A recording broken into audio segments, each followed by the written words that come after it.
Hello, hello, and welcome. I'm Scott Cooper. This is Coop de Villa, and I'm here with three other fellas that aren't Scott Cooper. Tonight, we'll be discussing how best to cheat at football contests. We'll be talking about Mohammed bin Salman's United impending doom, the best flavoured Red Rock chili chips, and we're not even a paid sponsor. And we might even talk about important stuff like the Crystal Palace game. All that and much less after this.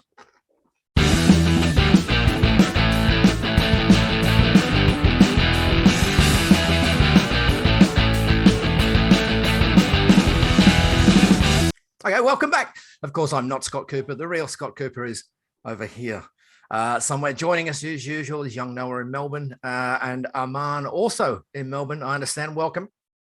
Thank you. Thank you for having me. Tommy Lazaridis has got a European meeting selling foot-long dildos, so we'll miss him tonight, kind of. I'm Troy Eccles. I'm here in sunny Brisbane. Of course, it's not always sunny. The sun does go down at night, and I'm sorry I'm the host this evening. It will be a car crash. Aman, let me start with you. I'm going to read you something talking about the sun going down at night. I'm going to read something from people who clearly don't know where the sun goes at night. This is when Steven Gerrard first took over. I want to get your thoughts on this. Someone's put here, can't stand him, don't want him as manager, hope he loses his first 5 games and gets sacked ASAP. And another comment, monumentally reckless decision by the club. Let's see if it pays off. Personally, I doubt it, and gutted. Sooner he's gone, the better. Now, mate, you've got more friends than all of us put together. What are you hearing? Are people getting used to the name Steven Gerrard's Aston Villa? Do you think people are warm to him? Do you think there's any kind of animosity there, or do you think people are getting behind him after 2 wins? I think definitely. Villa friends, Villa Twitter, very, very easy to sway after a couple of wins. So I think those guys that posted those comments would probably be saying, Steven Gerrard's Clarendon Blue Army right now. But yeah, I think a lot of people were sad to see Dean Smith go. They probably thought that, he did have a bit more credit in the bank left, at least maybe until January. I think, a player like Gerrard, there's a lot of personal sort of bias from his playing days. I think he scored the most goals against us, so that's maybe where the hate came from. But I think definitely after 2 wins, I think everyone's on board the Stevie G train at the moment, and haven't seen any of those sort of comments going around. So, I think everyone's clearly behind him. Yeah. Noah, Aman mentioned credit in the bank. I mean, this is something that Dean Smith seemed to have an awful lot of until he didn't. Do you think Gerrard is already putting credit in the bank? Do you think he'll actually have any kind of honeymoon period? What happens if we lose the next 2 games? Look, I think the next 2 games are pretty tough. If I'm not wrong, it's against Man City and then Leicester, is it? So obviously Man City's going to be a tough one, but on the run of form that Leicester are on, who knows if he does pick up 3 points there. Credit in the bank, I mean, I don't think he's under any sort of pressure at the moment. I think the owners would give him a lot of time. I mean, they're not going to back this bloke in and try to sack him within 7 weeks. They're looking for the long haul here to take us further and further. So at least at the end of the season, I think even more, to be honest. I loved him. I was really happy with the appointment. And I think fans are now starting to get behind him as well, which is really good to see. Yeah. Do you think he'll have a big war chest come the January window? I think every new manager would hope so. Obviously, he wants to play his style of football. If he says, look, I can't do it with, let's say, for example, Tyrone Mings, I need to have Golson, whatever his name is, from Rangers, I need him. They're going to say no. They're going to say, all right, you want to play your brand of football, we're going to get who you want in. Obviously, he wouldn't have come in if there wasn't money available. Exactly. I agree. I agree with that. He would have just stayed where he was. I think that I think there was a bit of sort of 50-50 split with the, if we sacked Dean Smith or not. But then I think now that we're sort of over it, Dean Smith has got another job. He seems to be fine. He's doing quite well at Norwich. And we've kind of got over that as a fan base. I think people are really excited. The more they learn about Gerrard, the more they hear him talk, the more they see the team play and the way we look defensively, especially like the shape of the team. I think that it's looking great. I mean, we kind of expected much more. 2 wins, two tough teams that are playing quite well and had good starts to the season. And going into these next 3 games that are going to be tough, City, Leicester, and Liverpool, if we had lost those 2 previous games, we could have been it could have been a very different story. So I think, and I think most of the fans think the same, that it's been a dream start. Yeah, welcome to your own podcast, mate. Mate, it's good to take the back seat. Good answer, Noah. Good answer. Yeah. I don't have anything else to add to it, but I will say one thing is we look harder to beat. Defensively, everyone is getting back and putting their bodies on the line. I mean, Nakamba looked like a different player. Like, where's this Nakamba been for, 2 seasons? He was an absolute beast. Reminded me of that 15-16 Kante, for Leicester. Like, he was an absolute magnet. He was everywhere and really ran the show. Hopefully, he can keep it up. Yeah. Aman, look, let's talk for a minute. Before we get into the game and tactics and whatnot, let's talk on this referee. On a scale from a back alley abortion to driving a Nissan Cube, just how bad was he? I don't think anything can beat the back alley abortion. Unfortunately, but it was. I guess I saw a comment saying he's first and last ever Premier League games. So I think debut Premier League match, wanted to make his mark, I guess, and probably thought he had to make the calls, or like didn't make the calls when he needed to, type of thing. So I guess at the end of the day, he's a professional referee, but how much of the fault here has to lie with the Premier League? Surely they would have looked at it and said, okay, well, hang on, Crystal Palace are a physically imposing team. They're going to be flying in with tackles. We've got a brand new manager at Villa who wants to edge them away from the relegation zone. Do you want to throw an inexperienced referee in with that? I mean, Premier League surely have got to put their hand up and say, you know what, we gave this guy the wrong game. Think like what you just said. That obviously they haven't looked at something like that, and they've looked at our game and thought, hey, this is an easy game to ease a ref into. Begin his Premier League journey, and they haven't thought about Crystal Palace being a physically imposing team. They've got 2 big sixes that play in the middle of the park in Kouyaté and Milivojevic, and we've also we're a physical team as well under Gerrard that likes to press and get in the opposition's faces. So I just think it was just a misjudgment on the referees department, whoever looks after that. Yeah. Noah, when just a reminder to people who aren't in Australia, this game is on at 1, 2, 3 o'clock in the morning. So, mate, when Dougie Luiz got his first red card, how many people in your neighbourhood did you wake up at 3 a.m.? Well, to be fair, I'm quite a pleasant watcher of the game because obviously I was in a pretty big household growing up, so try to stay as quiet as I can. But I was blown away. I saw the tackle. I'm like, oh yeah, play on. I didn't think there was much in it. I think a lot of mayo went on it. I think it was a Kouyaté who went down. A lot of mayo on that. I thought straight red. I thought we're going to lose now. Honestly, we're going to lose. Yep. You said it happened, and then I was like, he did fly in, but he did. But you can tell that he wasn't hurt. There wasn't a actual collision there. No. He didn't take him out, and I think that I mean, at least the VAR worked. He went and had another look, and he overturned the decision. Thank God for VAR. I don't think it was a yellow though, personally, either. Yeah. But I think I don't think he could go from a red card to nothing after holding up the play. I think he had to give a card. I think it was late. It was late, but just thank goodness for VAR. Probably the only time he missed out this season because we're normally on the other side of it. Like, I wouldn't have been surprised if he held stayed with his decision. I thought he did because he pulled the red card out. I thought, oh, you're joking. Like, he's been giving his orders and then pulled the yellow one out. But I think just a rush of blood from the ref, maybe a bit of nerves. I don't know. I don't see him getting another game.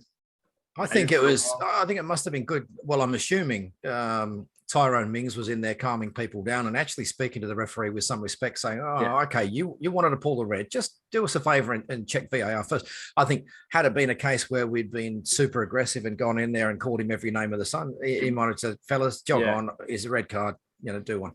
Luiz actually looked calm, though, in my opinion. Yeah. Luiz spoke to the ref and then calmed down. It's like, VAR's going to look at this, and then luckily it did. But I think Tyrone Mings on the day was exceptional, like as a leader. I think I saw a lot of comments like that championship beast, the physical presence is back. And that's the kind of guy we need, that vocal guy down the back at the moment. Yeah, it is. Aman, let me talk about statistics just for a second, and probably the most important statistic of the season. Certainly the most important statistic under Steven Gerrard's reign so far. And I think the question is, what percentage of Villa fans at 3:00 in the morning were doing this? I still haven't been Because I don't have the flexibility. Yeah, I can't do it. I can't do it. I can't do it. I look good. What do you reckon? 80%? Quite a few of them would have been trying. It's a hard one to do. I think you got to have good flexibility in the It's wrist. iconic though, isn't it now? My theory is that El Ghazi absolutely butchered that pass to McGinn. He didn't mean to do it. I think he kind of in the last second tried to do it, but he was sort of running into nowhere at one point. I was just like, give him the ball, and then he normally shoots when he gets into that position. Yes, Yeah, he normally does. Like that's his go-to, and I think he was going to shoot, but the ball sort of got away from him at that last minute. Yeah, and then he throwed it on to McGinn, made it look like the perfect pass, and it was a great finish. Like I want to get onto El Ghazi in a little bit, because I want to ask the question. You know, is he better suited as a super sub, or has he deserved a starting position? But just going back to McGinn, here's a question: well, was his second game under Gerrard better than his first? Because his first game, that first half especially, was very impressive. But this game against Palace, he was wicked. Yeah, no, definitely back to his best in my opinion. He ran the show with Nakamba. Obviously, he just looks like he's back to that full fitness that we saw at the start of the Premier League when we got promoted. Just the meatball running up and down the pitch all day, really. But he's playing higher up the pitch. Definitely, he is, and that's where he needs to be. Yeah, in my opinion, that's where he needs to be, and that's where he's going to show his best with Nakamba shielding the back four. And look, hopefully he keeps going for the rest of the season, because he's such a key player for us when he gets going. But this isn't sorry, Scotty. This isn't a very slow turnaround of form that the manager's brought out. This is new manager bounce. How long, Scotty, do you reckon this will last for until we see the real influence that Gerrard's having? Well, I think we're seeing it already. I think he's defensively, especially. I mean, you see, and I think McGinn's a perfect example. Him and Ramsey. So you've got Nakamba sitting in front of the back four, and then him and Ramsey go out wide. You know, they're the two that cover the wide men. And that was totally different with the Smith, how Smith did it. So now you've got McGinn coming in off the right onto his left foot. He's got a bit more sort of that midfield three is a bit more staggered. We've got a bit more depth there. You know, they're not just in a straight line. And I think that's helping us a lot, because Ramsey as well, he's had two great games. Superb. You know, and I think Nakamba's just staying in front of the back four, doing his job. He's staying more central, and we're getting more and more players forward. I mean, Target and Cash, they're receiving the ball, laying it off, and then getting down the line. You know, that wasn't happening under Smith. Yeah, I mean, you picked last week's podcast that Connor, what's his name, was going to be the player to watch, and I think he had one misplaced pass the whole game. That kid is an unbelievable talent, and he could have scored a goal too. The ref pulled that back, and he was probably going to score. Yeah, that was a poor decision. We had a couple of poor decisions go against us like that, but that was an absolute shocker. That was.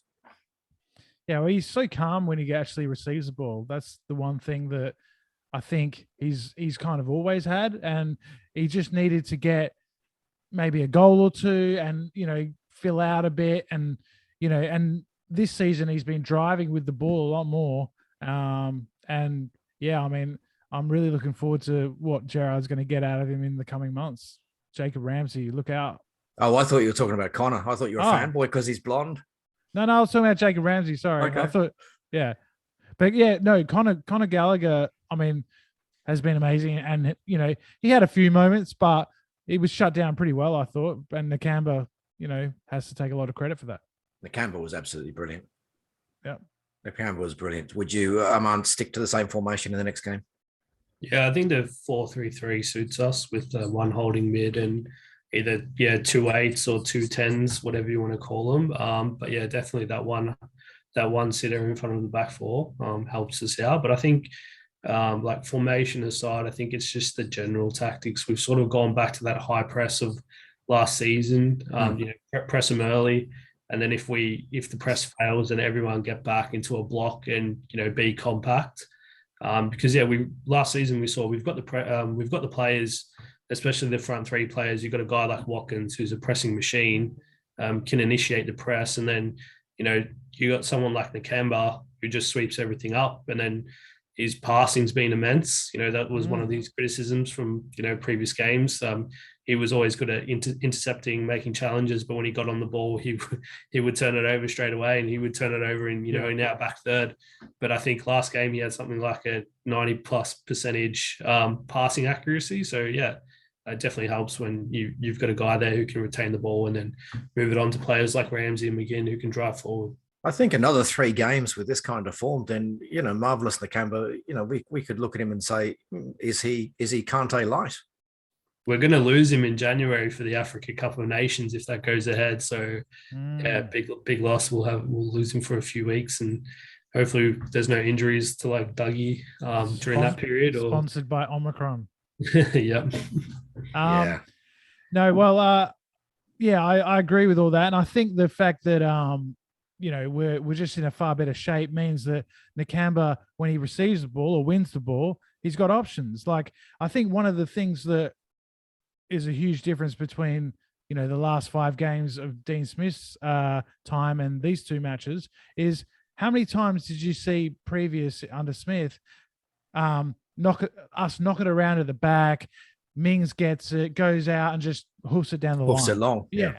Well, I haven't seen any of that. It's almost like Gerrard saying no hoofball at all. Like, let's keep it nice and tight. Let's play through the middle, and let's try and do it even if it's dangerous. Saying to the players, you're good enough to beat the press. To if we're under pressure, well, you can still do it. So that's good to see, I think, because just knocking it down the line to Ollie Watkins every time, that becomes painful to watch. Well, we've spoken about the middle, the spine of the team, but no, Matty Targett and Kashowitz they were brilliant. This guy, I mean, I absolutely thought that Targett was one of the worst left backs we ever had, and last season with Grealish in front of him, he was phenomenal. But then he went to shit again, but he's back to form. Got to love it. That's football for you, I guess. And took his goal really well. The first touch is underrated. Like, very underrated. He gets it on his left. He takes all the, he probably sees that late as well because it goes through a mess of bodies and it sort of drops at his feet. He's got a bit of time. He could have just swung at it, but no, he takes the touch, gets it on his left and puts it away. It was a great goal. Yeah, great goal. I mean, as I said, probably saw it late, but I mean, that's football for you, Troy. That swings and roundabouts with form. Obviously, I think he even said himself, I think after Southampton when we lost, he said, he really hasn't been at his fitness level of last season, and said how it's all on him. And under Gerrard, I mean, I said last week was the best game of his season. He's gone further. Against Palace, he was amazing as well, getting back and forward with his goal. But he was getting there more for crosses and getting more involved in that sort of play with with Ashley Young running back the clock, playing at left wing. But those two, both on that side, played really well, and maybe Young played a kind of Grealish role sort of thing there to kind of help out on that left-hand side. And Matty Cash is Matty Cash. He's been brilliant. Even games we're getting thumped in, he's still our best player, we all said. So Ashley Young certainly rolling back the years. Flashbacks. I mean, that was the big surprise in the lineup, wasn't it? That he came in, Bailey came in, and Ings and Buendia on the bench. So, Gerrard again showing that he's got the balls to say to someone like Danny Ings, you got to sit out this week. I'm only playing one forward, and that's Ollie. So that's big. And Ashley Young certainly repaid him with a pretty good game. Yeah. Well, that segues us nicely into the next bit, is that we've talked about the positives. The negatives, Aman, what did you make of Ollie? Yeah, look, I just think he's sort of been playing in a two with Danny Ings, then one game out wide, and then sort of not there. He just hasn't had the time to settle. Obviously pre-season injury as well, change in system, like these sort of things. They all add up for a player, and I think it's hopefully if Gerrard does make that call that he's going to be our starting number 9, and he gives him a string of like 5 or 6 games, and he's injury free, then come January, I think we could see the Ollie Watkins that we saw last season. Oh, I think Aman's mistaken this for a family-friendly show. You are allowed to say he's just fucking shit. He's not shit. He's just gone through a rough patch. It's and, football. And he It's was football. quite frustrating, the other night. He was like trying to overdo it a bit too much and giving the ball away and that sort of stuff. But he should have had 2 penalties, in my opinion, though, Scott. He made, especially that first one of Milivojevic, that's a pen, in my opinion. Like, we've seen them paid against us, where the bloke's just in the way, and that's football. But the first one, yes. The second one, no. I always look at it and think, well, if that happened, if that decision was made against Mings, would I be upset? And the first one, not so much. The second one, definitely, I would have been pissed off. Yeah, but, I think he threw himself to the ground a little bit. But I love Mings when Benteke got through. That was good. one of the highlights. I thought we were in trouble there, and Mings just nice cool head, just kept it, didn't dive in, just tried to get his body in the way, and yeah, it was a good challenge. Pure strength. Pure strength. That was strength on strength, because Benteke is not weak. No, not at all. That was a great battle. Obviously, I was thinking Benteke would score because it's Villa. And he's in form. And he's in great form. So it never scored against us though. No. Makes you question Dean Smith's. When we lost 4-1 to West Ham, he brought in Courtney Hawes and dropped Tyrone Mings because he said Mikel Antonio is a really physical forward and we needed Hawes in there for that physical presence. And I think even last season against Palace, we played Hawes against Benteke, and Benteke outjumped him and scored. And then you saw Tyrone match it with Benteke over the weekend. So it was probably in hindsight not a good decision to bench Mings for that game. If it 100% wouldn't have been for that reason, he was out of form as well. But Mings is come on to England Mings, I guess you could say. He's playing well, and hopefully he can keep it going. I think Mings made Benteke look like he was just totally disinterested in football, and that's a hell of a defensive show. I have heard a story, I don't know how true it is, that Gerrard wants to get Joe Gomez on loan from Liverpool. And that made me think, whose place is he taking? Konza or Mings? It's not needed, is it? Exactly. It doesn't seem like the sort of play. I mean, we've already got Tuanzebe on loan. Obviously, maybe he doesn't rate him. I don't know, but maybe it's a Man United thing, like a Liverpool Man United thing. Who knows? But I was surprised to hear that because I'd think that there's other places on the field that we need strengthening more, like central midfield maybe, or a left back, or what did you guys think of that? I think if we are getting Joe Gomez, then I think Tuanzebe is going back to United. That's the only way it's going to happen. Because or we're going to a back three, which I don't think the fans like. The only way we get Joe Gomez is if Tuanzebe is going in January, or if someone comes in for Courtney Hawes, which I really don't think anyone's going to be in for him. There could be an argument that Tuanzebe could cover as a defensive midfielder maybe during next year, but I'm not keen on that idea. Nah, not for. I think he did. I think he came on as a sub in DM for like 30 seconds or something. So Dean Smith was happily going to try it, but he's a centre back. Centre back. Keep him as that. I don't think we need Gomez. I think it'll just be kind of good for FIFA. For me, getting those strong links into the boys. But not for me. All right, let's talk about subs for a second. I mean, obviously, it's always disappointing when you don't see. We're nearly up to 100 subs. Yeah, I mean, it's disappointing when we don't see the younger lads come on. But I mean, El Ghazi. Does Gerrard say to him, mate, you are a super sub, you're staying as a super sub until you prove differently? Or does El Ghazi knock on his door and say, mate, I've proved my point, let me start?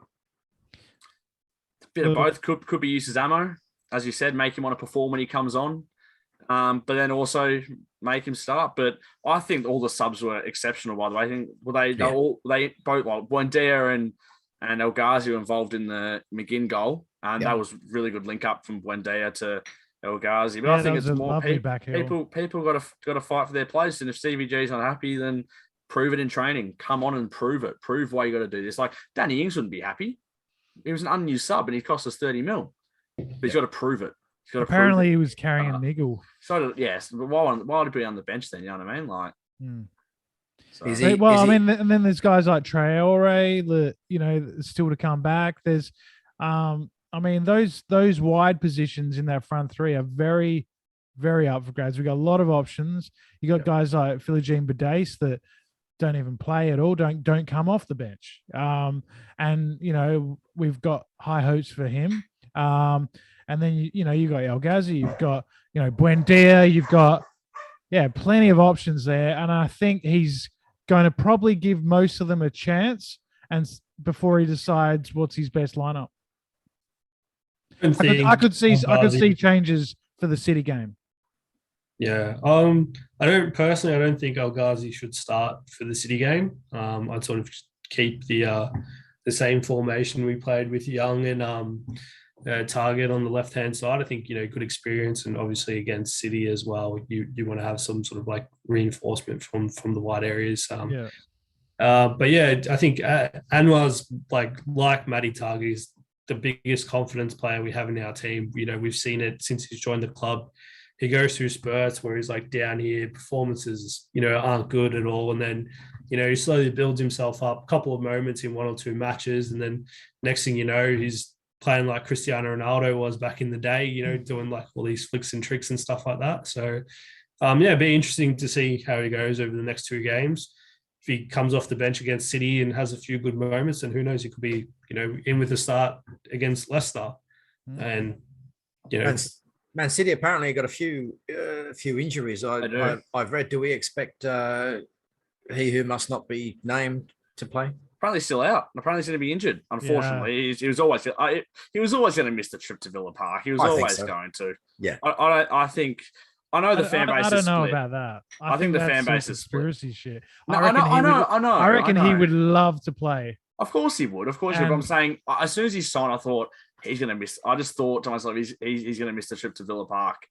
And I just always thought that. And Troy's got to go, but I think it might be his cup of tea or something. But I think that I mean, he's always injured for a little bit of the season, isn't he? Always, so, yeah. I'd love to see him play.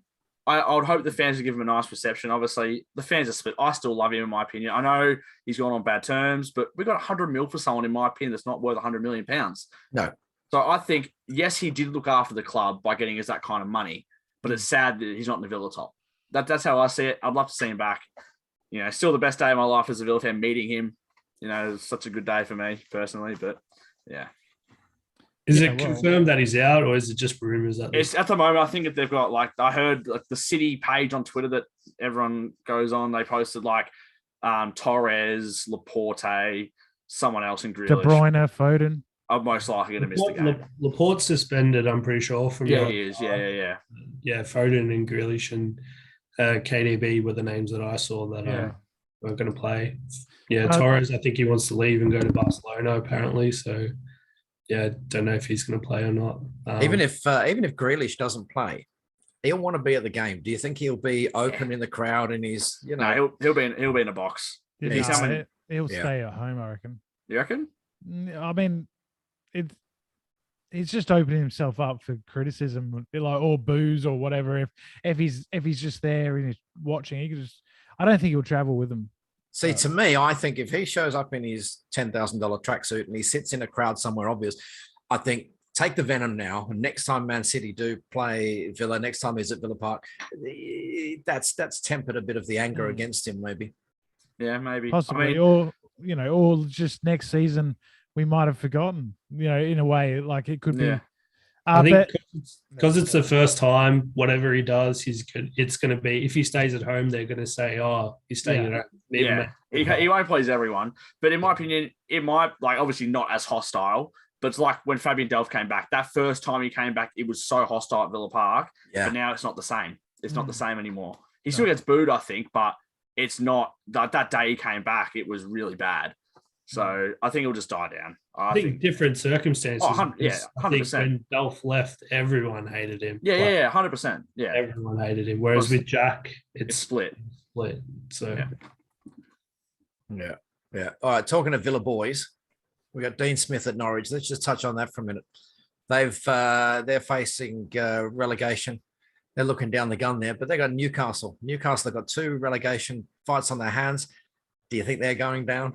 I hope so. I really hope there's a documentary in 20 years called the Vincibles, and it's about Newcastle and their whole season without winning a game. That would be fantastic. You know, you can have the Arsenal Invincibles and the Newcastle Vincibles.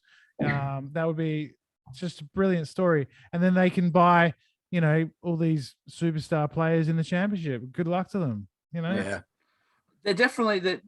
You can't say they're not contending to go down at the moment. They've got 6 points, haven't won a game all season. And I think they're now bottom, if I'm right. I think Norwich now overtaken them because Dean Smith, he's done a fair job there, getting 4 points in 2 games with a side that didn't look like winning a game until they beat Brentford and then whoever they beat the other day. I think and then drew with Wolves. Well, they were a joke. I mean, they people were saying that they're actually trying to get relegated. You know, that they just come up, you know, and then go back to the championship and get their 2 years of parachute payments and then come back up. And, you know, that's fans of the big clubs that think it's so easy. Yeah. You know, they think it's for us. We were in kind of their position. We were struggling. Yeah. It's very hard to just come up and stay up. It's very, very difficult. And so many clubs like Fulham, West Brom, us, and Norwich, it's a grind. I think Delia Smith looks at it and thinks, you know what, if I do this 7 or 8 times and spend the minimum, maybe one of those times we stay up and consolidate our position. But it's not going to happen. Unfortunately, you need to spend the money. But they did. I think Norwich actually spent a fair bit of money, if I'm not wrong. They spent like the Buendia money, I'm pretty sure. But like they got Rashika in. They've obviously got a young gun in Billy Gilmore on loan. But these are also players that Dean Smith, I think, will get a fair bit out of. He wanted Rashika and he wanted Todd Cantwell, and he's got a young gun, young John McGinn in Billy Gilmore. Yeah, now, I think he could do it. I think he'll get a tune out of him. Yeah. They're only like 3 or 4 points out of away from safety. And I hope he keeps them up. I really as he's a Villa fan, I really want to do well, and that's how I see it. I just want Newcastle to go down. Oh, yes. If they don't win, then one of their next 2, then I reckon they're gone. Because who's going to want to sign in January for a club that hasn't won, you know, a single match? I was reading on get loan signings. I want to see them try and sign Coutinho when they have to go away to like Rotherham and Millwall. You know, good luck. I mean, I was reading on their forum today, and you know, most of their fans are resigned to the fact if they lose their next 2 games, they don't get maximum points the next 2 games. They're resigned to the fact they're going to go down. But so many of them were saying that they were quite happy to, if you'd said at the beginning of the season, get rid of Ashley, what's his face, and be relegated. Are you okay with that? And all of them said, "Yep, let's go." Well, I mean, that's how bad he was, you know. And sometimes, I mean, even when we got relegated, it felt like it was obviously heartbreaking, but there was a part of me like this could be a bit of a reset, you know. And when we come back up with new owners, I mean, we had Lerner, and then, you know, we had Tony, Zhao, and it just seemed like it was getting worse and worse. And then, you know, and sometimes you need to hit rock bottom to sort of, you know, clean the slate. But we had a few resets in the championship, and I think not getting promoted in that game against Fulham was probably a massive blessing in disguise for us. After everything that's come out with, you know, Tony, when Tony was in charge or whoever was in charge of the club, it was been a massive blessing for us. And I don't know if you guys watched the Purslow interview that Villa released like the other day. Obviously, NSWE no longer there, and they've changed their name to something football, isn't it? Yeah, V something or other, isn't it? Yeah, to try and emulate that City Football Group thing. Looks like they're going to go down that path. So there's exciting. Yeah, certainly sticking to that plan they sort of like, you know, came out with when they bought the club. You know, with Jack going, maybe it's pushed us like a season behind or 2 seasons behind of, you know, getting into European football. But I think from like a whole of club perspective, you see what they've done with the academy, the inner city academy. Yeah. And now they're looking at potentially, putting money into clubs in other regions to have access to players that probably with Brexit they wouldn't be able to get access to, like massive blessing in disguise that we didn't go up with Tony Shaw. Yeah, Noah's checking out the price of flights to Las Vegas while we're talking. Yeah, definitely am. I'm trying to get those quiz questions off Scotty. Mate, Don't wind me you will up. not get them off. So, Troy, you weren't too happy with the quiz last week, were you? You felt like you were cheated. Of course, Tommy. What sounds this? Oh, he's sitting here. I'm sure it was Benteke. Yeah, it was Benteke for sure. Do you want to lock Benteke in? Yeah, I'll lock Benteke. Hang on. Oh, Concrete Ron. Yeah, Concrete Ron. Fuck off. Burkina Faso, mate. Burkina Faso. Oh, you know what? Just a lot of you can do one. Well, you'll have to look forward to the next podcast, which will be on Thursday, when after the City game, where we'll be doing round 2 of the quiz. So I've done the questions and they're difficult. So Scotty the Bastard came out in this one, and so there'll be no layups. I'll be changing my name to Troy Eccles Nil. Look, I think you'll be able to get a few. But Can I nominate someone to play for me? No. No. No? Maybe you can phone a friend. How about I don't know. So, is there I'm anything serious. else we missed from the game? Any? I don't think so. I think well covered. Yeah, I mean, I think. Well, obviously they scored at the end, which was not ideal. Disappointing. I had flashbacks to Wolves. I'm not sure anyone else. Oh, really? I'm like, not again, not again, please, not again. You can see the late goal, and you're like, fuck. Yeah. I did that a few years ago. I think it was the 5-1 win against Birmingham. We were 5-0 up there. We're 5-1, and I'm working out. Okay, if they score a goal every 37 seconds, oh shit, they're still in it. No, I never felt they were going to, score more than one. And yeah, I mean, the defense is just looking so solid again. It's and it all starts from Martinez. I mean, he didn't have a wonderful game, but I think Gerrard did talk about it in his post-match press conference that he just brings that calmness. Like, he comes out, gets a few crosses, he's just, yelling at the back four. He's getting them forward. He's, and he just looks like he's in complete control all the time. And last night he got 6th in the Ballon d'Or goalkeeper award, whatever that is. The Yashin award or whatever it is. Yeah, the Yashin award. That's a pretty good achievement. I mean, I don't think we've ever had a keeper on that list. I can't remember anyone. I don't think Brad Guzan got close to that. No, so he never got close to that. I'll tell you what. Jesus, I was when he pulling your leg, conceded 8 against Chelsea, I was going to say in your leg, picking the ball out of the net. I mean, it's a good achievement. I mean, we've gone from some pretty dog shit keepers. Yeah. Pepe Reina. Do you remember how bad he was at times? I mean, I'm more looking at Kalinic. Yeah, we've gone from having Kalinic to having a top 6 keeper in the world. I think it puts pressure on the club now to get into a good position, because Definitely. If we don't, then I don't think we're keeping Martinez in the summer. Exactly right. Yeah. So we got to finish top half and, show that, there is something for next season. Even if we do finish top half, I think there will be offers coming in for him, but it's up to us as a club. He does seem pretty loyal. I think that, there is a situation where he could still be at Arsenal and be 3rd choice right now. Yeah. If Smith didn't, pull the trigger, they bring in Ramsdale. He's gone to number 1. They got Leno, who Martinez was behind.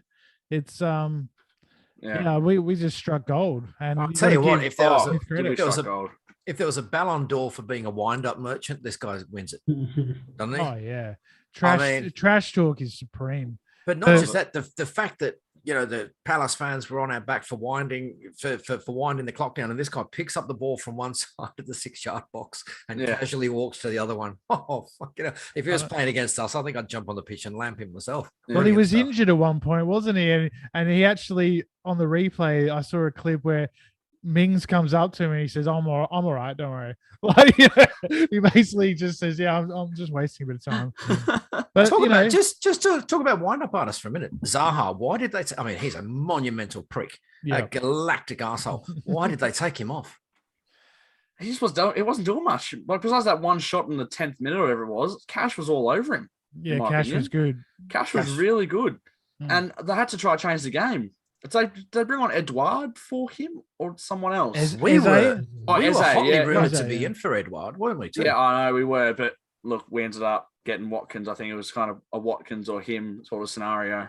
Yeah. I think with, we went for Ollie. With Zaha, everyone knows his talent, but if from minute one you crunch him with the challenger in his face, you get into his head, then he sort of, you know, he's gone. He goes away. Type of thing. He starts complaining with his own players and that sort of thing. That's the kind of guy. I think that's what stopped him from taking the next step in his career, because he's on the ball. Some of the stuff he can do, is so good. So but good, he's Gobby Robbie Savage with talent, really, isn't it? That's it.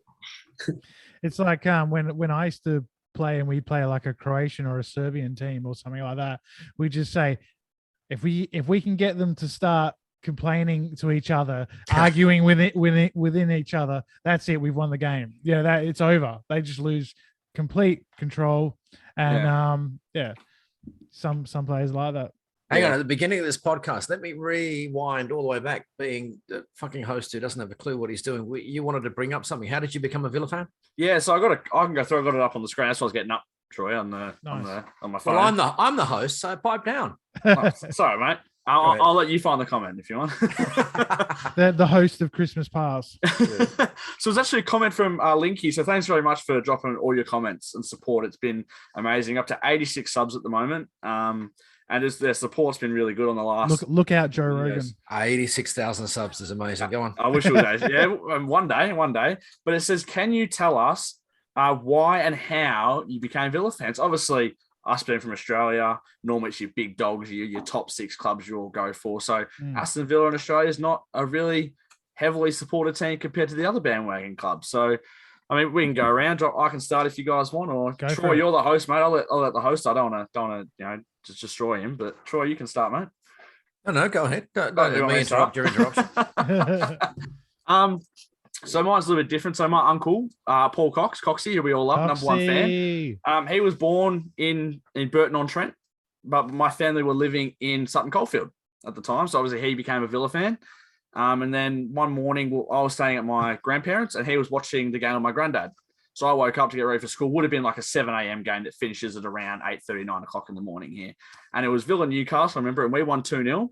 And ever since that game, about 2007, maybe, I remember, I became a Villa fan from there, really. So that's my story. Been over there a couple of times and I'm really keen to get over there again. Nice. Got it. Well, yeah, all my family are from Sutton Coldfield as well. And I was born there, moved to Australia when I was 5. And I just remember like World Cup Italia 90. I'm 40 years old. So I was about 9 then, I think. And David Platt was playing for England, and that's the first time I actually watched football really with my dad.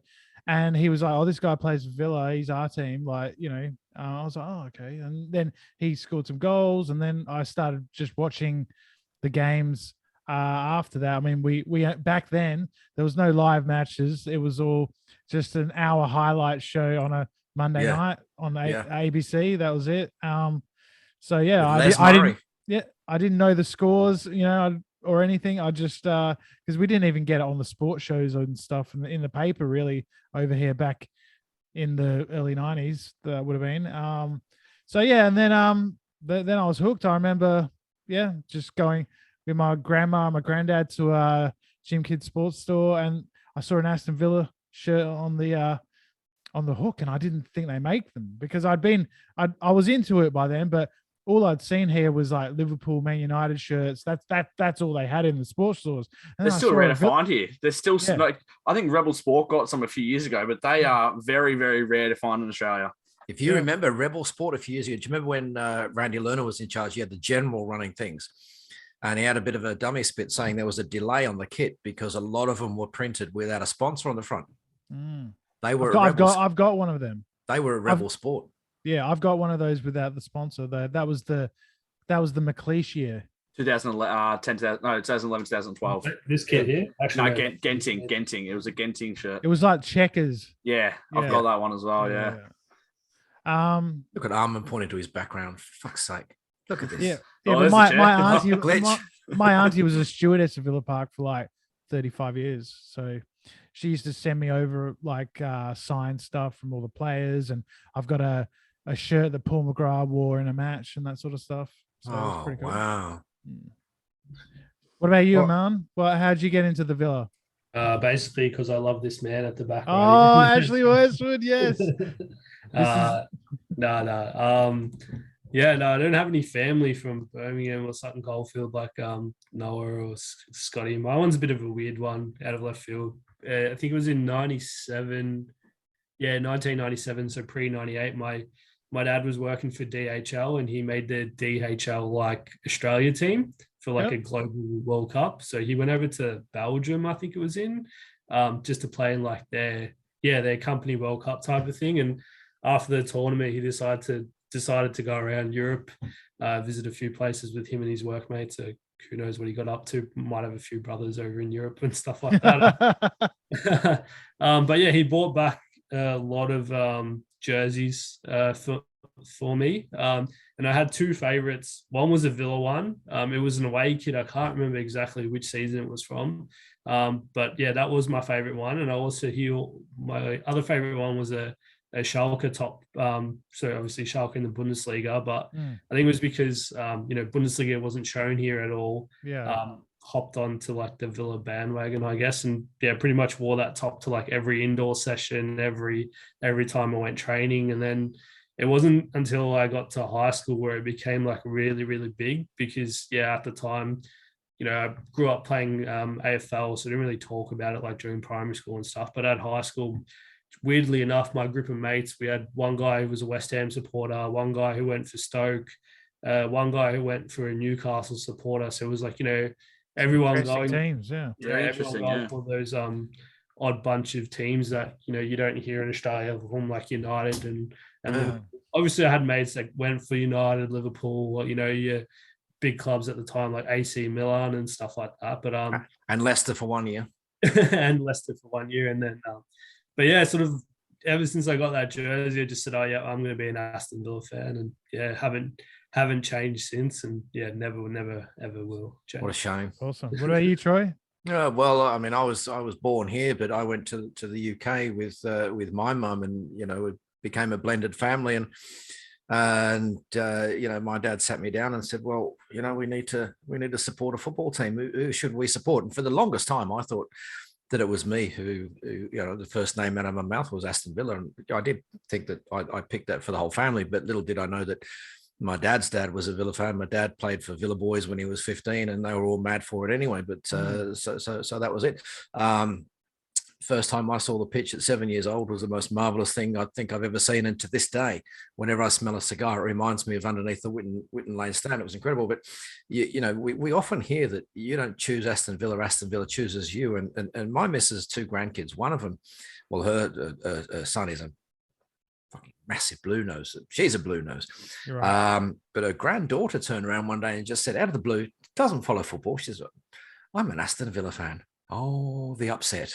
The scenes. Love it. It just goes to show that. Love to see it. Yeah, you don't choose Aston Villa chooses you. I actually saw something really funny the other day. I was on Facebook and there was like I was going through marketplaces and sports stuff, and there was a Birmingham City top for like $5. Like someone was selling, and I was like, oh, there we go. That's about how much they're worth. Did you get in touch and wind him up? I really wanted to. I wanted to just say, oh, is it still available? Like, I really need some toilet paper. Yeah.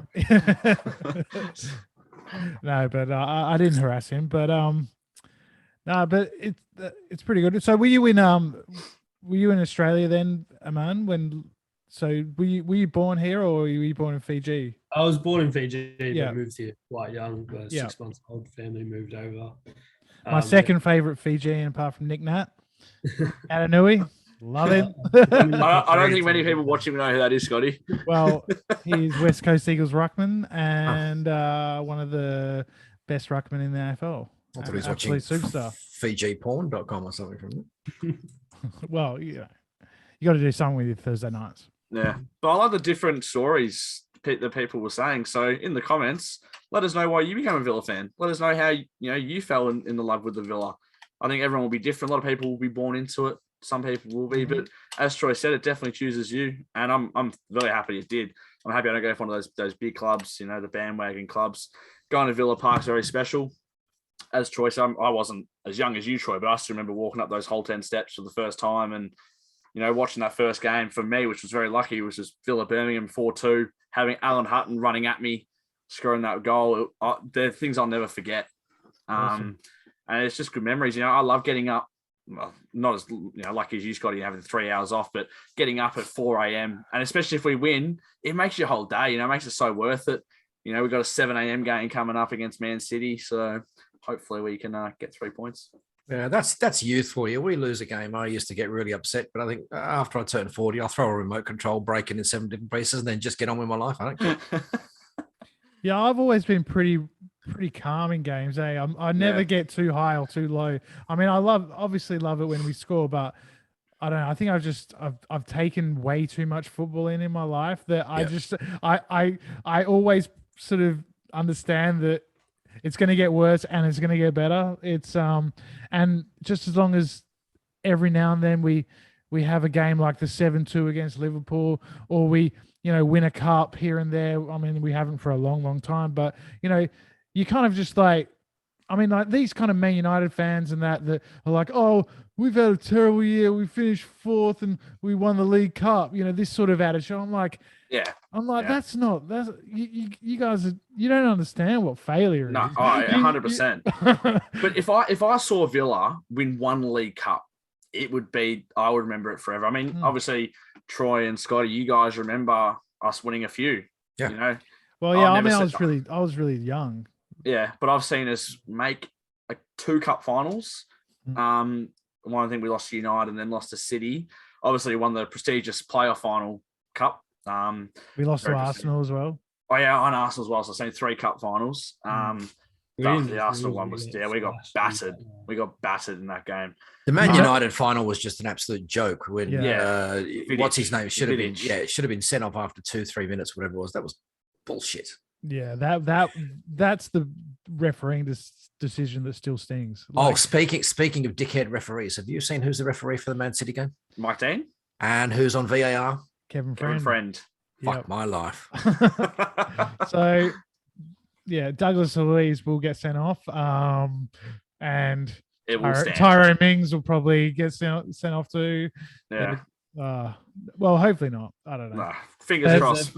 Any indication of the game still going on? Because I know the weather's pretty wild at the Villa Park is one of the best stadiums at that sort of stuff. I mean, the underground heating these clubs have is pretty good. So unless it's up to fan safety, because a lot of that's up to fans getting to the game and stuff, I'm pretty sure it's going to go ahead from what I've been reading. It was wild, the City West Ham game. I know. Watching that, I was like, Jesus. But fair play to the ground staff. And the Leicester game as well. Fair play to the ground staff, because it would be fucking freezing doing that, and fair play for them to get the game going. Did you see McGinn going to training in his shorts and shit? I loved it so much. That's the respect. That's why I love him. That sort of character. But I'm the same. I reckon he was having a go at Sean Dyche. You know how they had a go at each other before, because Sean Dyche did it.